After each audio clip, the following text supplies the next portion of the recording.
ഈശോ മിശിഹായ്ക്ക് സ്തുതിയായിരിക്കട്ടെ. പ്രിയ സഹോദരങ്ങളെ, ഇന്നേ ദിവസം നമ്മൾ ചിന്തിക്കുന്ന തിരുവചന ഭാഗം വിശുദ്ധ യോഹന്നാൻ എഴുതിയ ഒന്നാമത്തെ ലേഖനം, അതിൻ്റെ 3-ാം അധ്യായം 21-ാം തിരുവചനം. പ്രിയപ്പെട്ടവരെ, ഹൃദയം നമ്മെ കുറ്റപ്പെടുത്തുന്നില്ലെങ്കിൽ ദൈവത്തിൻ്റെ മുമ്പിൽ നമുക്ക് ആത്മധൈര്യമുണ്ട്. ഹൃദയം നമ്മളെ കുറ്റപ്പെടുത്തുന്നില്ലെങ്കിൽ നമ്മൾ ചെയ്യുന്ന പ്രവൃത്തികൾ ദൈവഹിതമനുസരിച്ചാണെങ്കിൽ ഹൃദയം നമ്മളെ കുറ്റപ്പെടുത്തില്ല. അപ്പൊ ആ ഒരു അവസ്ഥയിലാണോ ഞാനും നിങ്ങളും ജീവിക്കുന്നതെന്ന് നമ്മൾ ഒന്ന് ആത്മശോധന ചെയ്യണം.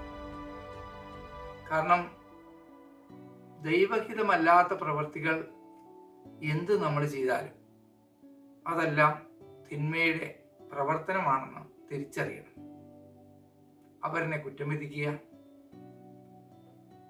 നമ്മളിലെ ഞാൻ ഭാവം ഉടലെടുക്കുക, ഇതെല്ലാം ഒരു പൈശാചികമായ കാര്യങ്ങളാണ്. അപ്പോൾ നമുക്ക് എത്രമാത്രം മറ്റുള്ളവരിലെ നന്മ കാണാൻ കഴിയുന്നുണ്ടെന്നുള്ളതാണ് നമ്മുടെ ജീവിതത്തിലെ ഏറ്റവും വലിയ വിജയം. ഞാനും നിങ്ങളൊക്കെ ചിന്തിക്കുന്ന മറ്റുള്ളവനെ കാണുമ്പോൾ അവൻ്റെ കുറവുകൾ കണ്ടെത്തി അവനെ എങ്ങനെയെങ്കിലും തരം താഴ്ത്തി കെട്ടുക എന്നുള്ള ഒരു കാഴ്ചപ്പാടുകൂടിയാണ് നമ്മൾ കാണുന്നത്. പലപ്പോഴും അത് തിന്മയുടെ പ്രവർത്തനമാണ്. മറ്റുള്ളവനിലെ നന്മ കാണാനും അവനെ അപ്രിഷ്യേറ്റ് ചെയ്യാൻ, അഭിനന്ദിക്കാൻ കർത്താവിൻ്റെ നാമത്തിൽ നമുക്ക് സാധിക്കുന്നുണ്ടെങ്കിൽ നമ്മൾ ദൈവത്തിൻ്റെ മക്കളാണ്. കാരണം പൂർണ്ണരായി ആരും തന്നെ ഇല്ല. കർത്താവ് എല്ലാം അറിയുന്നവനാണ്, ഹൃദയങ്ങളെ പരിശോധിക്കുന്നവനാണ്.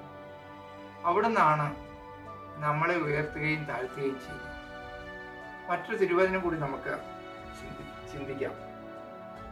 സങ്കീർത്തനങ്ങളുടെ പുസ്തകം 75-ാം അധ്യായം 7-ാം തിരുവചനം.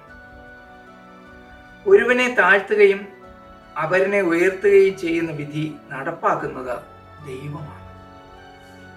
അപ്പം ദൈവമായ കർത്താവാണ് നമ്മളെ ഉയർത്തണോ നമ്മളെ താഴ്ത്തണോ എന്നുള്ളത് ചിന്തിക്കുന്നത്.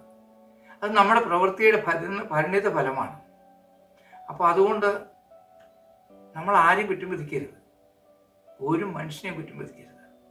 വിധിയാളനായ കർത്താവ് എല്ലാം അറിഞ്ഞുകൊണ്ടാണ് ഇരിക്കുന്നത്. അപ്പോൾ നമുക്ക് നന്മ ചെയ്ത് നമുക്ക് ജീവിക്കാം. ഈ ലോകത്തിൽ ഹ്രസ്വകാലമേ നമുക്കുള്ളൂ. ആ ഉള്ള ഹ്രസ്വകാലം നമുക്ക് ഈശോയെ മഹത്വപ്പെടുത്തി ഈ ഭൂമിയിൽ ജീവിക്കാം. നിങ്ങളെല്ലാവരെയും സർവശക്തനായ കർത്താവ് സമൃദ്ധമായി അനുഗ്രഹിക്കട്ടെ. Praise the Lord. ആമേൻ.